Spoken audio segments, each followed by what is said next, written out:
ಎಲ್ರಿಗೂ ನಮಸ್ಕಾರ. Welcome to colour studio. ನಾನು ನಿಮ್ಮ ಪೇಂಟರ್. ಈ ಫಿಗರ್ ಎಲ್ಲೋ ನೋಡ್ದಂಗೈತಲ್ಲ. ಮನೆ ಪೇಂಟಿಂಗ್ ಬಗ್ಗೆ ನಿಮ್ಗೆ ಏನಾದರೂ ಮಾಹಿತಿ ಬೇಕಿದ್ರೆ ಅಥವಾ ಮನೆ ಪೇಂಟಿಂಗ್ ಬಗ್ಗೆ ನಿಮ್ಗೆ ಏನಾದರೂ ಡೌಟ್ ಇದ್ರೆ ಕಮೆಂಟ್ ಸೆಕ್ಷನ್ ಅಲ್ಲಿ ಕೇಳಿ. ನಿಮ್ಮ ಪ್ರತಿಯೊಂದು ಪ್ರಶ್ನೆಗೂ ಉತ್ತರ ಕೊಡುವಂತ ಪ್ರಯತ್ನನ ಮಾಡ್ತೀನಿ, ಅದು ಫ್ರೀಯಾಗಿ.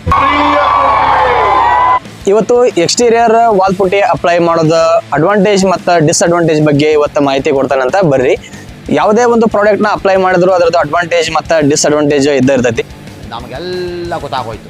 ನಾನಿವತ್ತು ಎಕ್ಸ್ಟೀರಿಯರ್ ವಾಲ್ ಪುಟ್ಟಿ ಬಗ್ಗೆ ತಿಳಿಸ್ಕೊಡ್ತೀನಿ. ಯಾವುದೇ ಒಂದು ಪ್ರಾಡಕ್ಟ್ ಆಗಲಿ ಅದ್ರದ್ದು ಅಡ್ವಾಂಟೇಜ್ ಮತ್ತೆ ಡಿಸ್ಅಡ್ವಾಂಟೇಜ್ ಇದ್ದೇ ಇರುತ್ತೆ. ಅದ್ರ ಬಗ್ಗೆ ನಾನು ಇವತ್ತು ಮಾಹಿತಿ ಕೊಡ್ತೀನಿ. ಮೊದಲನೇದಾಗಿ ವಾಲ್ ಪುಟ್ಟಿನ ಯಾಕೆ ಅಪ್ಲೈ ಮಾಡ್ತಾರೆ ಎಕ್ಸ್ಟೀರಿಯರ್ಗೆ ಅನ್ನೋದು ನೋಡೋದಾದ್ರೆ, ಒಂದು ಸ್ವಲ್ಪ ಫಸ್ಟ್ಗೆ ನೈಸ್ ಕಾಣಲಿ ಅಂದರೆ ಚೆನ್ನಾಗಿ ಕಾಣಲಿ ಅನ್ನೋ ಉದ್ದೇಶದಿಂದ ವಾಲ್ ಪುಟ್ಟಿನ ಅಪ್ಲೈ ಮಾಡ್ತಾರೆ. ಮೊದಲೆಲ್ಲ ವಾಲ್ ಪುಟ್ಟಿನೆಲ್ಲ ಅಪ್ಲೈ ಮಾಡ್ತಾ ಇರಲಿಲ್ಲ. ಇತ್ತೀಚೆಗೆ ಅಂದ್ರೆ ಬರ್ತಾ ಸ್ವಲ್ಪ ಅಡ್ವಾನ್ಸ್ ಆಗ್ತಾ ಇದ್ದಂಗೆಲ್ಲ ಸ್ವಲ್ಪ ನೈಸ್ ಆಗಿ ಬರಲಿ ಮತ್ತೆ ಸ್ವಲ್ಪ ಅಡ್ವಾನ್ಸ್ ಆಗಿ ಚೆನ್ನಾಗಿ ಕಾಣಲಿ ಅನ್ನೋ ಉದ್ದೇಶಕ್ಕೆ ಈ ವಾಲ್ ಪುಟ್ಟಿನ ಅಪ್ಲೈ ಮಾಡ್ತಾರೆ. ಮೊದಲೆಲ್ಲ ಎಕ್ಸ್ಟೀರಿಯರ್ ವಾಲ್ಗೆ ವಾಲ್ ಪುಟ್ಟಿನ ಅಪ್ಲೈ ಮಾಡ್ತಾ ಇರಲಿಲ್ಲ. ಈಗ ಇತ್ತೀಚೆಗೆ ಸ್ವಲ್ಪ ದಿನಗಳ ಹಿಂದೆ ಅಂದ್ರೆ ಸ್ವಲ್ಪ ವರ್ಷಗಳಿಂದ ವಾಲ್ ಪುಟ್ಟಿನ ಅಪ್ಲೈ ಮಾಡ್ತಾ ಬರ್ತಾ ಇದ್ದಾರೆ. ಅಂದ್ರೆ ಉದ್ದೇಶ ಏನು ಅಂದ್ರೆ ಸ್ವಲ್ಪ ಚೆನ್ನಾಗಿ ಕಾಣಲಿ ಅನ್ನೋ ಉದ್ದೇಶ ಅಷ್ಟೇನೆ, ಸ್ವಲ್ಪ ನೈಸಾಗಿ ಕಾಣುತ್ತೆ. ಮತ್ತೆ ಈಗ ಸ್ಟ್ರೆಚರ್ ಅಂತ ಬಂದಿದೆಯಲ್ಲ, ಸ್ಟ್ರೆಚರ್ ಡಿಸೈನ್ ಆಗಿರ್ಲಿ,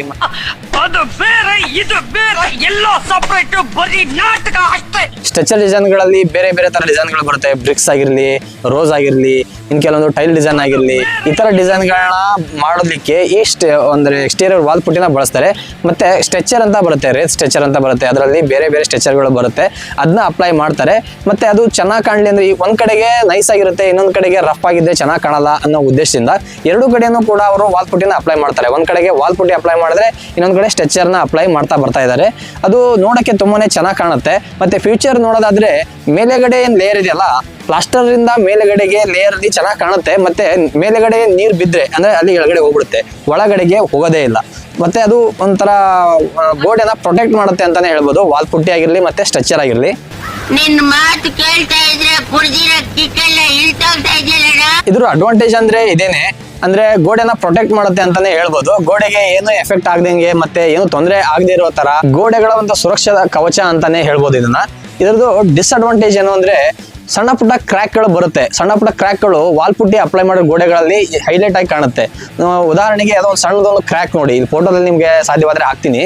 ಸಣ್ಣದೊಂದು ಕ್ರ್ಯಾಕ್ ಕೂಡ ಹೈಲೈಟ್ ಆಗಿ ಕಾಣುತ್ತೆ. ಮತ್ತೆ ಆ ಕ್ರ್ಯಾಕ್ ಒಳಗಡೆ ನೀರೇನಾದ್ರೂ ಒಳಗಡೆ ಹೋದ್ರೆ ಪೂರ್ತಿ ಗೋಡೆ ಒಳಗಡೆನೆ ಕ್ರ್ಯಾಕ್ ಇದೆಯಾ ಅಥವಾ ಮೇಲ್ಗಡೆ ಮಾತ್ರ ವಾಲ್ ಪುಟ್ಟಿ ಮಾತ್ರ ಕ್ರ್ಯಾಕ್ ಇದೆಯಾ ಅನ್ನೋದ್ರ ಬಗ್ಗೆ ನಮಗೆ ಮಾಹಿತಿ ಸಿಗೋದಿಲ್ಲ. ಅದನ್ನ ವಾಲ್ ಪುಟ್ಟಿನ ಒಡೆದು ನೋಡಿದಾಗಲೇ ಗೊತ್ತಾಗೋದು ಗೋಡೆನೇ ಕ್ರ್ಯಾಕ್ ಬಿಟ್ಟಿದ್ಯಾ ಅಥವಾ ಮೇಲ್ಗಡೆ ಅಪ್ಲೈ ಮಾಡಿರೋ ವಾಲ್ ಪುಟ್ಟಿ ಮಾತ್ರ ಸಣ್ಣದಾಗಿ ಕ್ರ್ಯಾಕ್ ಬಿಟ್ಟಿದ್ಯಾ ಅನ್ನೋದು ಗೊತ್ತಾಗೋದಿಲ್ಲ. ಒಡೆದು ನೋಡಿದಾಗ ಮಾತ್ರ ನಮಗೆ ಪಕ್ಕ 100% ಗೊತ್ತಾಗೋದು. ಇನ್ನು ಏನಪ್ಪಾ ಅಂದ್ರೆ ವಾಲ್ ಪುಟ್ಟಿ ಅಷ್ಟೇ ಕ್ರ್ಯಾಕ್ ಬಿಟ್ಟಿದ್ರೆ ಏನೂ ತೊಂದರೆ ಆಗೋದಿಲ್ಲ, ವಾಲ್ ಪುಟ್ಟಿ ಕಿತ್ತು ಹೋಗ್ಬೋದು ಅಷ್ಟೇ ಹಬ್ಬ ಅಂದ್ರೆ. ಇಲ್ಲ ಗೋಡೆನೇ ಒಳಗಡೆ ಕ್ರ್ಯಾಕ್ ಇದೆ ಸೀದಾ ಅಂದ್ರೆ ನೋಡ್ಬೋದು ನೀವು, ಒಳಗಡೆ ನೀರು ಸೀದಾ ಗೋಡೆ ಒಳಗಡೆನೆ ಹೋಗ್ಬಿಡುತ್ತೆ, ಅದು ನಮಗೆ ಗೊತ್ತೇ ಆಗೋದಿಲ್ಲ. ಇದೇ ಅದರದ್ದು ಡಿಸ್ಅಡ್ವಾಂಟೇಜ್ ಅಂತಾನೆ ಹೇಳ್ಬೋದು. ಡಿಸ್ಅಡ್ವಾಂಟೇಜ್ ಇನ್ನೊಂದೇನು ಅಂದ್ರೆ ಆಗ್ಲೇ ಹೇಳಿದಾಗೆ ಸಣ್ಣ ಪುಟ್ಟ ಕ್ರ್ಯಾಕ್ ಕೂಡ ಹೈಲೈಟ್ ಆಗಿ ಕಾಣುತ್ತೆ. ಮತ್ತೆ ಅದನ್ನ ವರ್ಷ ರಿಪೇರಿ ಮಾಡ್ತಾ ಬರ್ಬೇಕಾಗತ್ತೆ, ಅಥವಾ 2 ವರ್ಷ ಅಥವಾ 3 ವರ್ಷಕ್ಕೊಂದ್ಸರಿನಾದ್ರೂ ರಿಪೇರಿ ಮಾಡ್ತಾ ಬರಬೇಕಾಗತ್ತೆ. ಅಂದ್ರೆ ಗೋಡೆ ಕಂಡೀಷನ್ ಮೇಲೆ ಈ ಒಂದು ಮೇಂಟೆನೆನ್ಸ್ ಡಿಪೆಂಡ್ ಆಗುತ್ತೆ. ಅಂದ್ರೆ ನೀವು ವರ್ಷ ಮೇಂಟೆನೆನ್ಸ್ ಮಾಡೋ ಅವಶ್ಯಕತೆ ಇರೋದಿಲ್ಲ. ಅಂದ್ರೆ ಪ್ಲಾಸ್ಟರ್ ಮಾಡಿರೋ ಗೋಡೆಗಳಿಗೆ ಡೈರೆಕ್ಟ್ ಆಗಿ ಪೇಂಟ್ ಮಾಡಿದ್ರೆ ವರ್ಷ ಮೇಂಟೆನೆನ್ಸ್ ಮಾಡೋ ಅವಶ್ಯಕತೆ ಇರೋದಿಲ್ಲ. ಈ ತರ ಏನಾದ್ರು ವಾಲ್ ಪುಟ್ಟಿ ಏನಾದ್ರು ಅಪ್ಲೈ ಮಾಡಿದ್ರೆ ಎಕ್ಸ್ಟೀರಿಯರ್ಗೆ ನೀವು ವರ್ಷಕ್ಕೆ ಅಂತೇನಿಲ್ಲ, ಬಟ್ ಒಂದು 5 ವರ್ಷಕ್ಕಾದ್ರೂ ನೀವು ಅದು ಹೈಲೈಟ್ ಆಗಿ ಕಾಣುತ್ತೆ, ಹೇಳಕ್ಕಾಗಲ್ಲ. ನಿಮ್ಮ ಭೂಮಿಯ ಕಂಡೀಷನ್ ಯಾವ ತರ ಇದೆ ಅಂದ್ರೆ ಭೂಮಿ ಸ್ವಲ್ಪ ಲೂಸ್ ಇದ್ರೆ ಸ್ವಲ್ಪ ಸಣ್ಣ ಪುಟ್ಟ ಕ್ರ್ಯಾಕ್ಗಳು ಜಾಸ್ತಿ ಬರುತ್ತೆ. ಸ್ವಲ್ಪ ಭೂಮಿ ನಿಮ್ದು ಪ್ರದೇಶ ಗಟ್ಟಿಯಾಗಿದ್ರೆ ಕ್ರ್ಯಾಕ್ಗಳು ಬರೋದಿಲ್ಲ. ಹೇಳಕ್ಕಾಗಲ್ಲ, 1 ವರ್ಷಕ್ಕೆ ಕ್ರ್ಯಾಕ್ ಬರ್ಬೋದು ಅಥವಾ 5 ವರ್ಷಕ್ಕೆ ಕ್ರ್ಯಾಕ್ ಬರ್ಬೋದು ಅಥವಾ ಕ್ರ್ಯಾಕ್ ಬರ್ದೇನೂ ಕೂಡ ಇರ್ಬೋದು. ಆ ಕ್ರ್ಯಾಕ್ ಬರ್ದೇ ಇದ್ರೆ ವಾಲ್ ಪುಟ್ಟಿ ಅಪ್ಲೈ ಮಾಡೋದು ತುಂಬಾನೇ ಒಳ್ಳೇದು ಅಂತಾನೆ ನನ್ನ ಅಭಿಪ್ರಾಯ.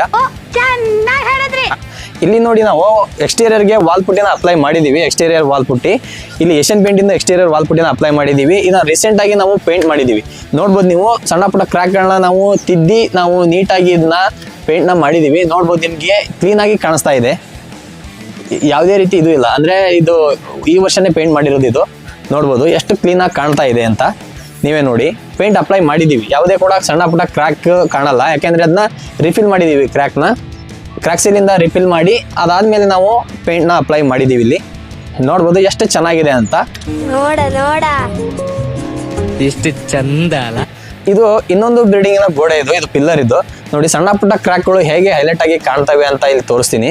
ನೀವು ಆಗ್ಲೇ ನೋಡಿದ್ರಲ್ಲ, ಅದು ಪೇಂಟ್ ಮಾಡಿರೋ ಗೋಡೆ. ಅದು ಅಂದ್ರೆ ರೀಸೆಂಟ್ ಆಗಿ ಪೇಂಟ್ ಮಾಡಿದೀವಿ. ಮತ್ತೆ ಇದು ನೋಡಿ, ಇದು ವಾಲ್ ಪುಟ್ಟಿ ಮಾಡಿ ಒಂದು ವರ್ಷ ಆಯ್ತು, ಇದಿನ್ನೂ ಪೇಂಟ್ ಮಾಡಿಲ್ಲ. ನೆಕ್ಸ್ಟ್ ಇದನ್ನು ಕೂಡ ಪೇಂಟ್ ಮಾಡಬೇಕು. ನೋಡಿ ಇಲ್ಲಿ ಸಣ್ಣ ಪುಟ್ಟ ಕ್ರ್ಯಾಕ್ಗಳು ಯಾವ ರೀತಿ ಹೈಲೈಟ್ ಆಗಿ ಕಾಣ್ತದೆ ಅಂತ ಇಲ್ಲಿ ನೋಡ್ಬೋದು. ಇಲ್ಲಿ ಕ್ರ್ಯಾಕ್ಗಳು ಕಾಣ್ತಾ ಇದೆಯಾ ನೋಡಿ, ನೋಡಿ ಇಲ್ಲಿ ಸಣ್ಣ ಪುಟ್ಟ ಕ್ರ್ಯಾಕ್ಗಳು ಕೂಡ ಹೈಲೈಟ್ ಆಗಿ ಕಾಣುತ್ತೆ. ಪೇಂಟ್ ಮಾಡಿದಾಗ ಇನ್ನೂ ಹೈಲೈಟ್ ಆಗಿ ಕಾಣುತ್ತೆ. ಇದು ನೋಡ್ಬೋದು ನೀವು ಎಷ್ಟು ಗೋಡೆ ಇದು ಇದೆ. ಇದು ತುಂಬಾ ದೂರ ಇಲ್ಲ, ಆ ಮನೆಗೂ ಈ ಮನೆಗೂ ತುಂಬಾ ದೂರ ಇಲ್ಲ. ನನ್ನ ಪ್ರಕಾರ ಎಕ್ಸ್ಟೀರಿಯರ್ಗೆ ವಾಲ್ ಪುಟ್ಟಿನ ಮಾಡಿಸ್ಬೇಕಾ ಬೇಡವಾ ಅಂತ ಕೇಳಿದ್ರೆ, ನೀವು ಮಾಡಿಸ್ತಿದ್ರು ಒಳ್ಳೇದು, ಮಾಡಿಸದೇ ಇದ್ರೂ ಕೂಡ ಒಳ್ಳೇದು. ಮಾಡಿಸಿದ್ರೆ ಸ್ವಲ್ಪ ಪ್ರೊಟೆಕ್ಟ್ ಆಗುತ್ತೆ ಅಂತಾನೆ ಹೇಳ್ಬೋದು. ನೀವು ವರ್ಷ ಅಥವಾ 5 ವರ್ಷಕ್ಕೊಮ್ಮೆ ಮೇಂಟೆನೆನ್ಸ್ ಮಾಡ್ತೀನಿ ಅಂದ್ರೆ ನೀವು ವಾಲ್ ಪುಟ್ಟಿ ಮಾಡ್ಸೋಕ್ಕೆ ಅಡ್ಡಿ ಇಲ್ಲ. ನೀವು ವಾಲ್ ಪುಟ್ಟಿನ ಮಾಡಿಸ್ಬೋದು ಮೇಂಟೆನೆನ್ಸ್ ಮಾಡೋಂಗಿದ್ರೆ. ಇಲ್ಲ ನಮಗೆ ಮೇಂಟೆನೆನ್ಸ್ ಮಾಡೋಕೆ ಆಗಲ್ಲ ಅನ್ನೋರು, ನೀವು ಡೈರೆಕ್ಟಾಗಿ ಪ್ರೈಮರ್ ಅಪ್ಲೈ ಮಾಡಿ ಅದಾದಮೇಲೆ ಪೇಂಟ್ ಅಪ್ಲೈ ಮಾಡಬೇಕಾಗತ್ತೆ. ನೀವು ಎಕ್ಸ್ಟೀರಿಯರ್ ವಾಲ್ ಪುಟ್ಟಿನ ಅಪ್ಲೈ ಮಾಡುವಾಗ ನೀವು ಫಸ್ಟಿಗೆ ಪ್ರೈಮರ್ ಅಪ್ಲೈ ಮಾಡಿ ಅದಾದ್ಮೇಲೆ ನೀವು 2 ಕೋಟು ಅಥವಾ 3 ಕೋಟು ವಾಲ್ ಪುಟ್ಟಿನ ಅಪ್ಲೈ ಮಾಡಿ ಅದಾದ್ಮೇಲೆ ಪ್ರೈಮರ್ ಅಪ್ಲೈ ಮಾಡಿ ಮತ್ತೆ ಪೇಂಟ್ ಅಪ್ಲೈ ಮಾಡಬೇಕಾಗತ್ತೆ. ಈ ಮಾಹಿತಿ ನಿಮಗೆ ಹೇಗೆ ಅನಿಸ್ತು ಅಂತ ಕಮೆಂಟ್ ಮೂಲಕ ನಮಗೆ ತಿಳಿಸಿ. ಹಾಗೆ ನಮ್ಮಂಥ ಪೇಂಟರ್ಗಳಿಗೆ ಸಪೋರ್ಟ್ ಮಾಡಿ ಅಂತ ಹೇಳ್ತಾ ಈ ವಿಡಿಯೋನ ಇಲ್ಲಿ ಮುಗಿಸ್ತಾ ಇದ್ದೀವಿ. ನಮಸ್ಕಾರ. ಮತ್ತೆ ಭೇಟಿಯಾಗೋಣ. ನಮಸ್ಕಾರ. Your attention, please.